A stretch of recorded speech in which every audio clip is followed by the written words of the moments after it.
Moïse Katumbi, bonjour.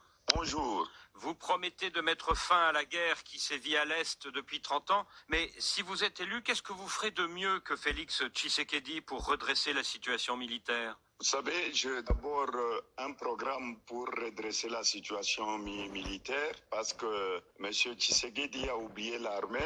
L'armée, d'abord, est très mal payée. Nos militaires ne sont pas motivés. Si un militaire touche moins de $100, pour moi, on doit résoudre ce problème d'abord de salaire. On doit équiper l'armée. Nous avons de très bons militaires, mais très mal payés, donc démotivés. Et si vous êtes élu, vous allez augmenter la solde des militaires de combien? Si je suis élu, je vais augmenter leur salaire et les fonctionnaires de l'État et tout le monde. Parce que l'argent est là. Pour le moment, vous voyez que nos députés à nous touchent plus ou moins $25 000 par mois et qu'un militaire touche moins de $100. Donc ça démotive même nos militaires. Au lieu d'aller chercher des mercenaires qui nous coûtent plus de $9 000 par mois et que le militaire touche moins de $100, c'est un problème. Je n'ai pas les chiffres en tête, mais les militaires seront bien rémunérés. Le président Tshisekedi compare son homologue rwandais Paul Kagame à Hitler et l'expansionnisme du Rwanda à celui de l'Allemagne nazie. Est-ce que vous êtes d'accord avec cette comparaison?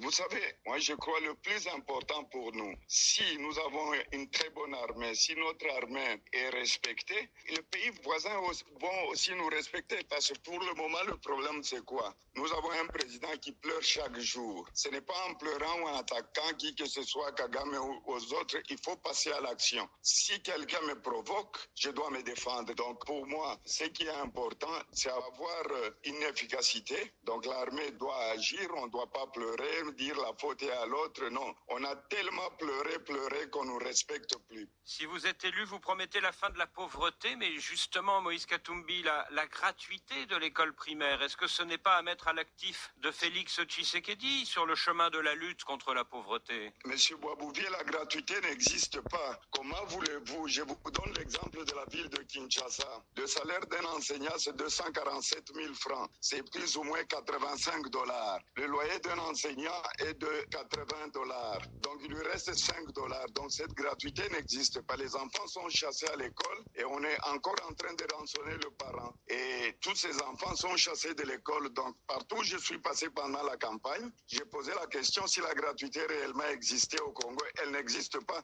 Elle existe dans le discours de M. Tshisekedi. Mais en réalité, sur le terrain, il n'y a pas de gratuité. Moïse Katumbi, quelles seront les premières mesures sociales que vous prendrez si vous êtes élu? D'abord, je vais diminuer les trains de vie de l'État. Je vais augmenter les salaires de fonctionnaires, donc les enseignants et les militaires. Et surtout, je vais lutter contre l'impunité parce que pour le moment, l'état de droit n'existe plus dans le pays. Et surtout aussi pour le social, j'ai un plan aussi pour l'Est du Congo parce que la province de l'Ituri et le Nord Kivu ont beaucoup souffert. J'ai un plan de $5 milliards que je vais introduire dans les deux provinces. Et vous allez voir que les recettes de l'État, je vais augmenter les recettes de l'État pour stabiliser les dollars, diminuer le taux du dollar dans notre pays parce qu'aujourd'hui, c'est invivable quand le dollar est à 2800. M. Tshisekedi a pris le pouvoir, le dollar était à 1400. Aujourd'hui, c'est le double, donc c'est très difficile pour le pauvre fonctionnaire de l'État, pour la population congolaise de continuer comme ça. Donc, M. Tshisekedi n'a pas de bilan.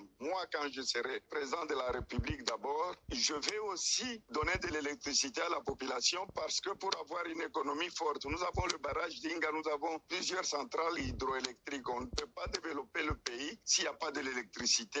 Une population qui n'a pas d'eau potable, je vais donner de l'eau potable à la population. Donc j'ai tout un programme. Moïse Katumbi, vous dites que vous êtes un gestionnaire expérimenté, mais que répondez-vous à Félix Tshisekedi qui a déclaré il y a un mois, c'était sur RFI et France 24, que quand vous étiez le gouverneur du Katanga, eh bien, vous n'avez jamais pensé à construire un aéroport international à Kolwezi, la capitale mondiale du cobalt? Non, ce que je répondrai à M. Tshisekedi, il ne connaît pas son pays, qu'il aille dans les archives. Et M. Boisbouvier, vous pouvez regarder, j'ai trouvé la piste de Kolwezi. La longueur de la piste était de 1 km 300. J'ai moi-même agrandi cette piste à 2500 mètres. Les images existent. Donc je fais la piste, je fais la route de Kolwezi jusqu'à Kasumbalesa. J'ai posé plus de 29 ponts. Donc la piste de Kolwezi, c'est moi. Et il y avait des avions qui atterrissaient directement de l'Afrique du Sud. Donc il ne connaît pas le pays, c'est un mensonge.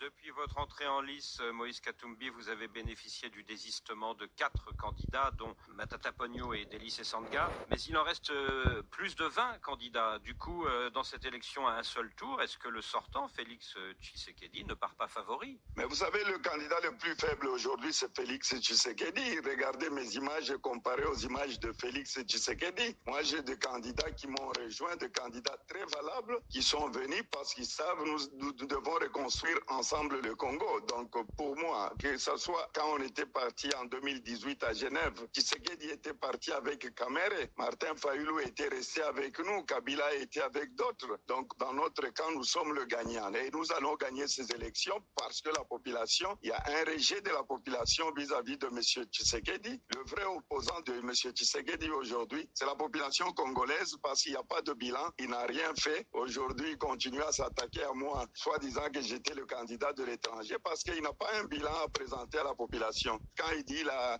je l'avais suivi sur RFI, qu'il a augmenté la desserte en électricité de 20%, c'est très faux. Les chiffres de la Banque mondiale existent. En 2018, quand il prend le pouvoir, on était à 17,8 et on est à 20%. Donc, il a augmenté la desserte en électricité de 2%. Mais tout de même, Moïse Katumbi, le refus du docteur Mukwege de se désister pour vous, est-ce que ce n'est pas un motif de déception? Non, ce n'est pas un motif de déception. Le docteur Mukwege est candidat, je respecte tous les candidats. Moi, je sais que je suis en train de faire ma campagne, il est en train de faire la campagne, les images ne trompent pas. Donc, je suis sûr et certain que je vais gagner les élections avec mon équipe. Selon plusieurs sources, à l'époque où vous étiez privé de votre passeport congolais, vous avez utilisé un passeport zambien pour voyager. Est-ce que vous ne risquez pas d'apparaître, comme disent Félix Tshisekedi et Jean-Pierre Bemba, comme un candidat de l'étranger?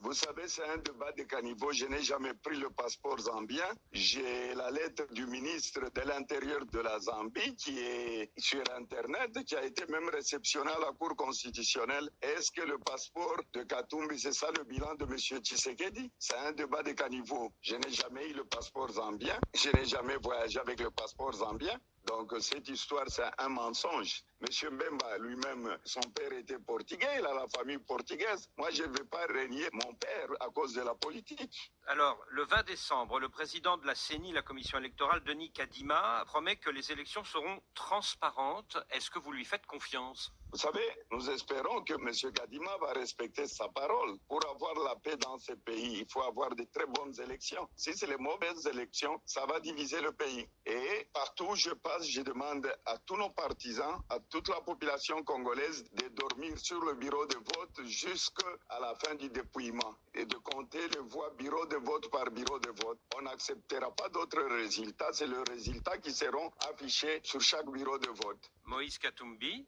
merci. Merci beaucoup.